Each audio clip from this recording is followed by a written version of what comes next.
सबसे पहले आप सभी बड़ों को मेरा प्यार भरा प्रणाम, छोटों को मेरा ढेर सारा प्यार। मैं अन्नू स्वागत करती हूँ आप सभी का अपने एक नए वीडियो पर। थंबनेल से आप लोगों को पता ही चल गया होगा कि आज का कोई व्लॉग नहीं होने वाला है, ये है एक कंट्रोवर्सी व्लॉग। और मैं सबसे पहले तो एक चीज़ ये बोलना चाहूँगी कि जो मैंने पिछले टाइम में जो भी कंट्रोवर्सी चल रही थी उसमें नैन्सी का सपोर्ट किया था। शायद ये मेरी सबसे बड़ी गलती थी कि मैंने सिर्फ एक पक्ष की सुनकर दूसरे पक्ष को गलत बोला, है ना। तो जैसे ही आप लोगों को पता होगा, वैसे तो मैं घर गई थी, जस्ट अभी मैंने व्लॉग देखा तो मैंने सोचा यार गलती मैंने भी की और सच्चाई क्या है वो आप लोगों को बताया जाए। तो जैसे मैंने अभी तारा दी का व्लॉग देखा और नैन्सी का भी व्लॉग देखा और केदार खंडी का भी व्लॉग देखा, यानी कि हिमांशी का भी व्लॉग देखा, सबका व्लॉग देखा। और एक चीज़ बोलना चाहूँगी कि भाई एक इंसान गलत हो सकता है, सब इंसान गलत नहीं हो सकते हैं। और शायद ये जो कॉन्ट्रोवर्सी है ना, ये हो रखी है तारा दी और नैन्सी के बीच की जो मिसअंडरस्टैंडिंग थी ना, उसकी वजह उसे हम मिसअंडरस्टैंडिंग नहीं बोल सकते, हम ये बोल सकते हैं कि उससे उसका ऐसा, उससे उसका ऐसा। तो इसी की वजह से लास्ट में फिर कुछ ऐसा हुआ कि जिसकी वजह से ना सभी लोग ने अपनी अपनी भड़ास निकाल दी और वो भड़ास निकाल के ना इतनी बड़ी कंट्रोवर्सी बन गई। और आप लोगों को पता होगा कि उस टाइम पे नैन्सी का कोई भी ब्लॉग नहीं आया, क्योंकि एक ही ब्लॉग डाला उन लोगों ने, उनके हस्बैंड और उन्होंने दोनों ने, गौरव और नैन्सी ने एक ही ब्लॉग डाला कि मतलब अपनी सफाई वगैरह दी, जो भी आप लोगों ने देखा होगा, पिछले 5-6 महीने पुरानी बात है।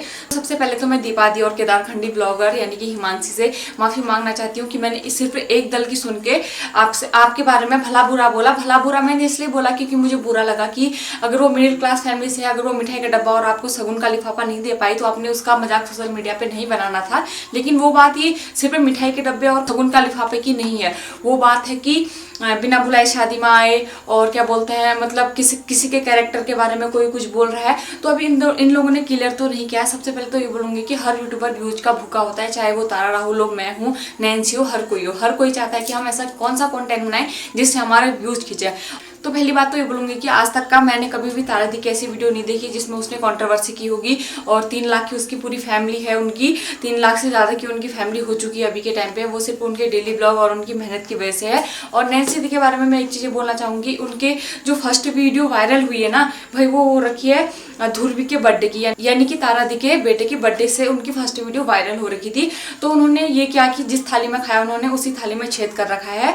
शायद मुझे केदार खंडी और तारा राहुल के ब्लॉग से ये लग रहा है कि गलती इसमें नैन्सी की है। नैन्सी ने ये कर रखा है कि सबसे पहले तो मैं ये बोलना चाहूंगी कि नैन्सी की शादी में सिर्फ ब्लॉगर थे, ब्लॉगर के अलावा नैन्सी के कोई दोस्त नहीं था और ना ही किसी दोस्त के साथ फोटो देखी। उन्होंने 10-12 ब्लॉगर को बुलाया और तारा को भी झूठ बोल के बुलाया था कि सिर्फ आपको बुला रही हूँ और दीपा दी वगैरह कोई नहीं आ रही है, सिर्फ आप आ रहे हैं करके। अभी तारा दी ने अपने ब्लॉग में ये बात क्लियर की थी।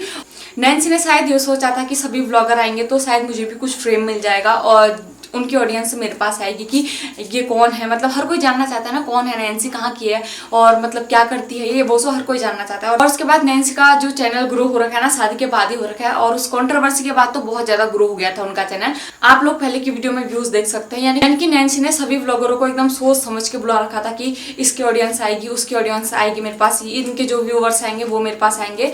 मैं ये क्लियर नहीं बोलना चाह रही हूँ कि मैं अपने अनुमान से बोल रही हूँ कि। और मेरी बात है जब कंट्रोवर्सी चल रही थी ना, तब मेरी इंस्टाग्राम पे दीपा दी से भी बात हुई थी और केदार खंडी ब्लॉगर से भी मेरी बात हो रखी थी।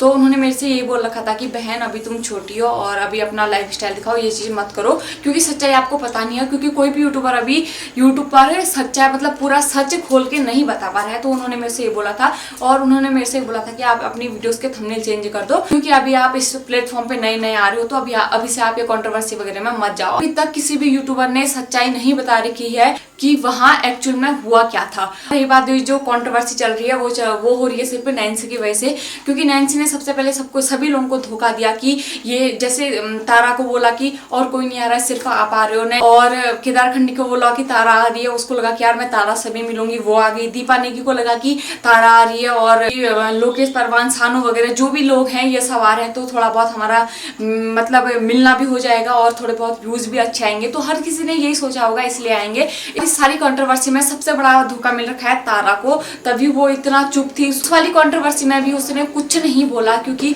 उसे तो मतलब दो तरफ से दर्द हो रखा था कि एक तो ये कंट्रोवर्सी चल रही है और ऊपर से मैं अपने बेटे को छोड़ के गई और ऊपर से फिर मतलब मेरे बारे में ये सब फालतू वगैरह उसने बोला नैन्सी ने, ठीक है। और मैं ये नहीं बोलूंगी कि सिर्फ नैन्सी की गलती है, ऐसा भी हो सकता है कि कहीं पर तारा दी की भी गलती हो सकती है। तो बस मतलब नैन्सी के दिमाग में यही चल रहा था कि सारे यूट्यूबरों को बुलाऊं मैं और मेरा फ्रेम मिल जाएगा, और उनको अच्छा खासा फ्रेम भी मिल गया। और जैसे कि तारा दी बता रही है कि जैसे वो ब्लॉग में दिखाती है वैसे है नहीं, और जैसे नैन्सी बता रही है कि तारा ब्लॉग में दिखाती है वैसे है नहीं। और रही बात, मुझे नैन्सी का बात करने का तरीका बिल्कुल भी अच्छा नहीं लगा, क्योंकि तारा ने तो बहुत प्यार से बोल रखा था कि मतलब अगर कभी फ्यूचर में उसको मेरी जरूरत पड़ेगी तो मैं जाऊंगी। और तारा के दिल में अगर इतना उसके लिए प्यार ही नहीं होता तो अपने 2 साल के बच्चे को छोड़ के नहीं जाती, जबकि तारा के पास तो बहुत ऑडियंस है भाई, 3 लाख लोग उसकी मेहनत से जुड़ रखे हैं, वो भी 3-4 साल में 3 लाख जोड़ना बहुत बड़ी बात होती है। तो इसीलिए शायद मुझे लग रहा है दोस्ती की वजह से ही वो अपने बेटे को छोड़ के आई होगी और उसके ऊपर विश्वास किया होगा।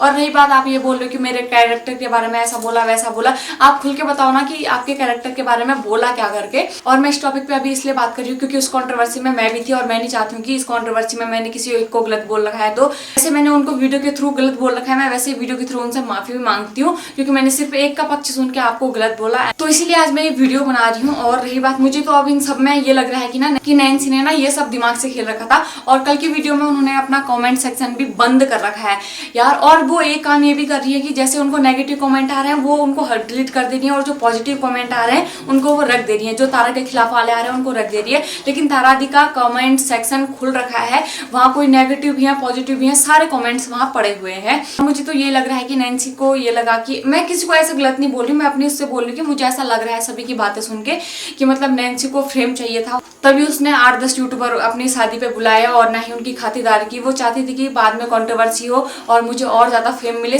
जितना मुझे सभी यूट्यूबर्स की वीडियो देख के पता लग रहा है तो उतना मैं आप लोगों को बता रही हूँ। और उस टाइम पे लोकेश भैया ने उनको सपोर्ट किया था, तो मैं अभी क्लियर कुछ नहीं कह सकती। जितना मुझे पता चल रहा है कि वीडियो के माध्यम से, और जितना मेरी दिलों से बात हो रखी है उसके माध्यम से मुझे पता चल रखा है, तो मुझे ऐसा लग रहा है कि नैन्सी ने अपना फेम पाने के लिए ये सब कर रखा है। पहले शादी में बुलाया, फिर बारे में किसी और से कुछ बोला, और किसी और से मेरे बारे में कुछ बोला, और जब बीच में सारी बातें सामने आई, और ये कंट्रोवर्सी शायद तब से स्टार्ट हो रही जब तारा दी ने ब्लॉग डाला था कि मुझे ये गिफ्ट मिला नैन्सी की शादी से। तब दीपा नेगी ने ब्लॉग डाला कि हमें तो मतलब हमसे ये बोला गया कि बिन बुलाए आ रखे हैं करके, कि मतलब हमें तो कुछ भी नहीं दिया, किसी का मतलब जिसके अच्छे फॉलोवर सब्सक्राइबर हैं उसको अच्छे से वहाँ पे सम्मान दिया गया, और जिसके थोड़े कम सब्सक्राइबर हैं, कम व्यूज आते हैं, तो उसको बिल्कुल भी नहीं पूछा गया। तो मुझे तो यही खेल लग रहा है कि उन्होंने अपना फ्रेम बनाने के लिए, अपना नाम कमाने के लिए, अपना थोड़ा ग्रो करने के लिए अपने चैनल को ये सब कर रखा है। और रही बात, तारा दी को मैं दिल से सैल्यूट करती हूँ कि उन्होंने अपने 2 साल का बच्चा छोड़ के वो उनकी शादी में गई, स्टार्टिंग से लास्ट तक का, धारा पूजन तक का उन्होंने वहां की शादी में नैन्सी का साथ दिया। फिर भी नैन्सी ने तारा के खिलाफ ये सब बोला तो मुझे बहुत ज्यादा बुरा लगा, क्योंकि मैंने उस टाइम पे नैन्सी को सपोर्ट कर रखा था, और मुझे लग रहा है कि मैंने नैन्सी को सपोर्ट नहीं करना चाहिए था। उस टाइम पे मुझे चुप ही रहना चाहिए था। उस टाइम पे मुझे ये लगा कि जैसे उनकी बेइज्जती सोशल मीडिया पे की जा रही थी, तो मेरे को लगा कि सपोर्ट करना चाहिए ताकि उनको ना ज्यादा गंदा फील ना हो कि यार सभी लोग मेरे बारे में गलत बोल रहे हैं ऐसा करके। और उस टाइम पे मैंने क्या आप सभी लोग ने सिर्फ एक पक्ष सुना होगा। जब तारा दी ने ये ब्लॉग डाला कि ऐसा हुआ था वैसा हुआ था, तो भाई साफ सीधी सी बात यह है कि नैन्सी ने पूरा गेम खेल रखा था कि सिर्फ ब्लॉगर को ही बुलाऊंगी। क्या उनके ब्लॉगर के अलावा कोई दोस्त नहीं थे उधर? और तारा दी ने ये क्लियर कर दिया है कि नैन्सी ने तारा से कॉल में ये बोला था, कॉल या मैसेज जैसे बोल रखा था कि दीपा नेगी वहां नहीं आ रही है और मैंने इन्विटेशन नहीं दिया। दीपा नेगी ने ये बोला कि मुझे नहीं दोगी शादी का कार्ड, और कोई सामने से ऐसा क्यों ही बोलेगा यार, है ना? उन्होंने खुद कार्ड दिया होगा। मतलब पूरा गेम ये है कि नैन्सी ने खुद ही सभी को बुलाया और सभी से झूठ बोला कि ये नहीं आ रहा है, वो आ रहा है, ये नहीं आ रहा है, वो आ रहा है करके, क्योंकि उन्हें तो अपना फेम चाहिए था। वो सोच रही थी कि जितने ज़्यादा यूट्यूबर आएंगे मैं उतनी ज़्यादा फेमस होंगी और उतनी जल्दी मेरा चैनल ग्रो करेगा, है ना? और उसके बाद वो बन गया अपने यूट्यूब पर एकदम से मासूम। तो चलो जो भी है भाई, मेरा खेल तो आप लोगों को पता ही चल गया होगा। और मैं इतना बोल सकती हूँ कि मुझे तारा दी पर पूरा विश्वास है, क्योंकि आज नहीं, मैं पूरे 4 साल पहले से उनको फॉलो करते हुए आ रही हूँ, उनके डेली ब्लॉग देखती हूँ। और जब अब लास्ट में नैन्सी के पास कुछ नहीं बच गया है तो वो तारा दी को धमकी दे रही है कि मैं पुलिस केस करूंगी, ये करूंगी, वो करूंगी।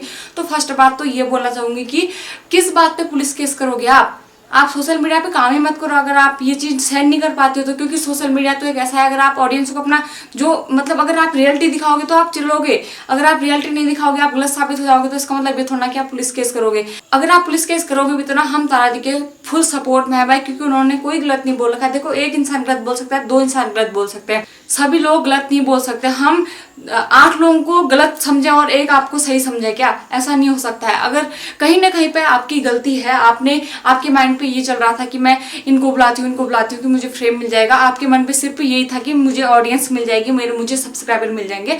और रही बात, अगर आपको ये चीज सहन करने की क्षमता नहीं है ना, तो आप सोशल मीडिया पे काम ही क्यों कर रहे हो? कल के दिन मुझे कोई ट्रोल करेगा, मैं ये थोड़ा कहूंगी कि भाई मैं तेरे ऊपर पुलिस केस कर दूंगी, ऐसा नहीं होता है भाई। सोशल मीडिया पे काम कर रहे हो तो आपको नेगेटिव भी देखना पड़ेगा, पॉजिटिव भी देखना पड़ेगा। तो आप ना ऐसे तारा दी को धमकी तो बिल्कुल मत दो। और मुझे पता है वो बंदी डरने वाली तो 1% नहीं है, क्योंकि वो हमेशा सच के साथ खड़ी रहती है और झूठ नहीं बोलती है। और आप ये बोल रहे थे कि कैमरे के सामने अलग है, वो कैमरे के पीछे अलग है ना। वो तो हर कोई होता है, मैं आप हर कोई होता है। देखो हम अपनी पब्लिक को कुछ गलत नहीं दिखा सकते है ना, जो अच्छी चीजें होंगी हम वही दिखाएंगे, क्योंकि अगर हम ही लोग गलत दिखाएंगे तो जो हमारी ऑडियंस हमें देख रही है वो भी तो गलती सीखेगी। अगर हम उससे कुछ अच्छा दिखा रहे हैं, कुछ अच्छा करने की कोशिश कर रहे हैं, तो आपको इतनी प्रॉब्लम क्या है? उनकी मर्जी हो कैमरे के सामने अच्छी बनी या बुरी बने, या कैमरे के पीछे अच्छी हो या बुरी हो, वो तो उनकी लाइफ है ना, उसमें आप थोड़ा ना कुछ बोल सकते हो। और रही बात पुलिस की धमकी, तो बिल्कुल मत देना, क्योंकि हम उनके साथ हैं, मैं और जो उनके पूरी 3-3.5 लाख लोग उनके साथ जो जुड़े हैं ना, वो उनके साथ हैं, क्योंकि वो जानते हैं अपनी तारा को। तो भैया पुलिस की धमकी तो बिल्कुल मत देना, क्योंकि आप सोशल मीडिया पे काम कर रहे हो यार, आप कोई खेत में काम तो ना कर रहे हो कि तूने मेरे इतना घास काट दिया मैं पुलिस के पास चले जाऊंगी। आप सोशल मीडिया पे काम कर रहे हो।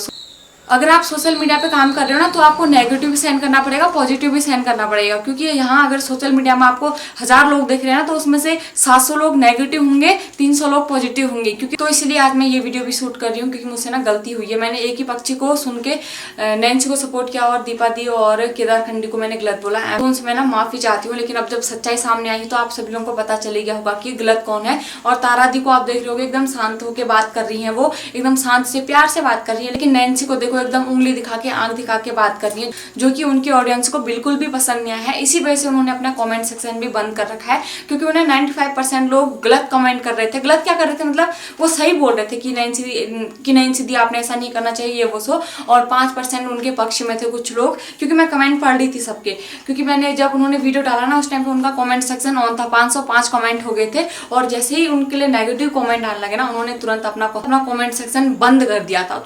तो इसका साफ सीधा मतलब ये होता है कि नैन्सी दी ही गलत थी इधर पर। उन्होंने अपना फेम पाने के लिए, अपना नाम पाने के लिए ये सब किया।